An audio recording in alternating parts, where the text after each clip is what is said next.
England almost get something on it. Oh, it's missed, and it's stabbed in at the second attempt. And surely Chloe Kelly could have won at an extra time for England. No more years of hurt. No more need for dreaming, because dreams have become reality at Wembley after 56 long years. Welcome to Altrincham FC Women. This is life in non-league.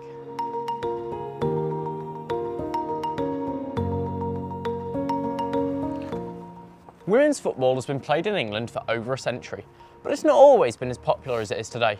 It was originally very popular in the early 20th century, but after being banned by the Men's Football Association in 1921, its popularity declined. It took until the 1990s for the number of female players and spectators to increase, which has led to a growing interest from fans and media alike, culminating in record-breaking attendances achieved in the last couple of years. My name's Erin Carroll. I'm the social media manager for Altrincham FC Women and a Radio Robins commentator. My life in the women's game is probably one of the best things I've had happen to me. I mean, obviously working for the social media for the women, I get to see them week in, week out, cover them for their games, give them match day updates, give them interviews, put stuff out for them. But I feel like it's very hectic at times. I mean, you've got to be on the ball at all times, especially as we saw on Saturday with the 3-2 win. You've got to be on it and ready for anything. What's your favourite thing about being involved within women's football? It's the connections that I've made. So I'm quite close with a lot of the players at the women's side of things. I've played with a few of them at junior level. I went to school with a few of them as well, and I've built a lot of good connections with them. Alex as well. I've made quite a good connection with him. I can talk to him about what he needs on the social media, when he needs it doing. I know I can interview him after a game, whether we've been beaten, whether we've lost, whether we've won, whether we've drawn, no matter what. I mean, I think that's just the best thing about it. So I'm trying to balance both my A-levels and a job over the, sort of like a volunteering job over the weekend where I'm running social media, where I'm commentating, putting interviews out, putting new stuff out. But I think for me, it's just about finding that balance where I'm not stressing myself out too much, so where I sort of do the women's stuff over the weekend and at night maybe, or where I'm focusing more on my college stuff during the day where I've got no lessons, or where I'm in lesson and focusing, getting my head down on that. How can people help grow the women's game further? Just get involved as much as you can, go down to watch it, find your local team, get involved with them like I did, and just try something new and go and watch them. That's all you've got to do. They'll appreciate the support, and that's how it's going to grow in years to come. So I'm Alex Hilton-Sleet and I'm the first team manager. What is life like being involved inside the women's game? It has its challenges, of course. I think that the buy-in from the players is the most important thing, getting people turning up week in, week out. That would be probably one of the biggest challenges. I think seeing the growth of it, the way the women's game is growing and being a part of that. I've been in women's football for 6 years now, so I've seen how it's grown over the last 6 years. I've seen how the England women's team winning the European Championships and obviously doing well in the World Cup has contributed to that growth.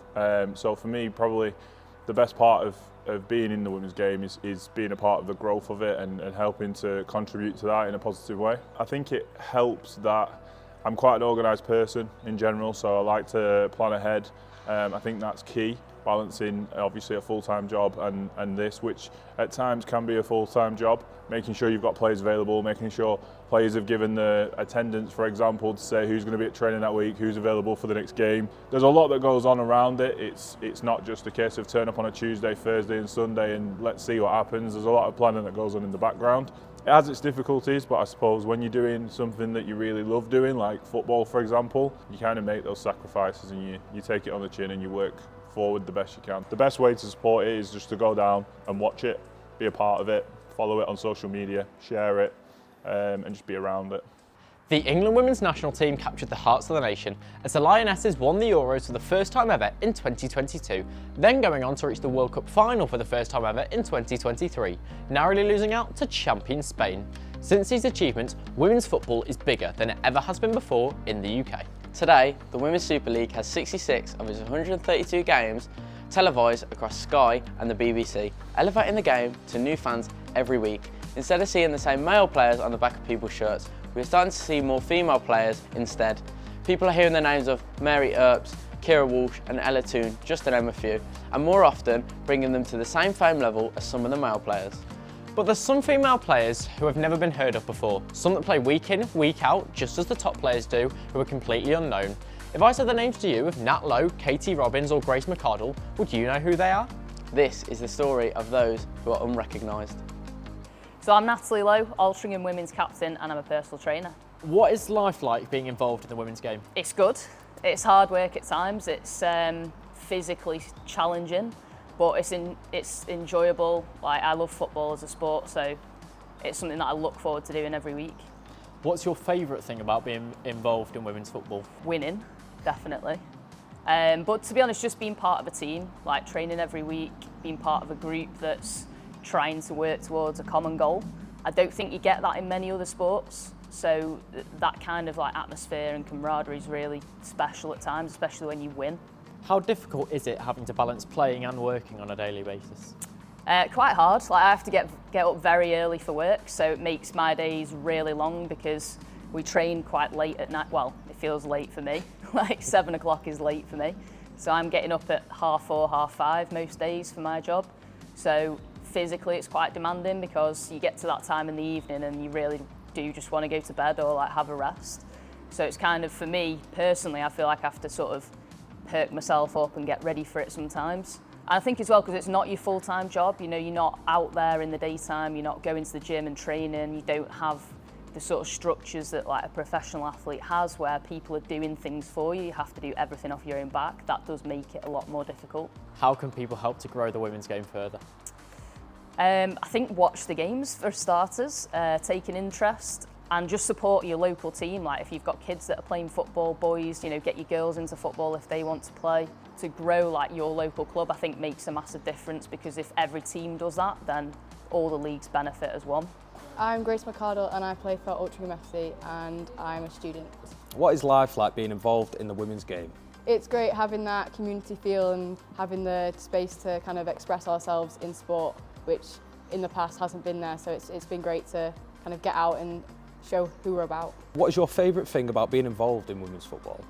I think having the team quite close, having the girls and who are all doing the same thing, who all want to achieve the same goals, and having the community feel where it's very much you're not alone and you've got all these people to kind of talk to, think about things on and off the pitch, and I think that support is great. It sometimes is difficult, especially like training, because we train so much and because we get so much game time, it is a lot sometimes, but because I love football so much, I feel like it's such a big priority as well as studying, so I do work past it, and I do know that the hard work that I put in both situations is going to help me in the future. So although it is a struggle sometimes, it's worth it.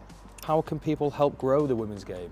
I think just the support, knowing people coming to watch and seeing them and having that support of them standing there and them cheering you on is massive, and them just taking awareness that it is happening and we are Altrincham FC and we can perform to the high level that we do, and I think that support is just massive.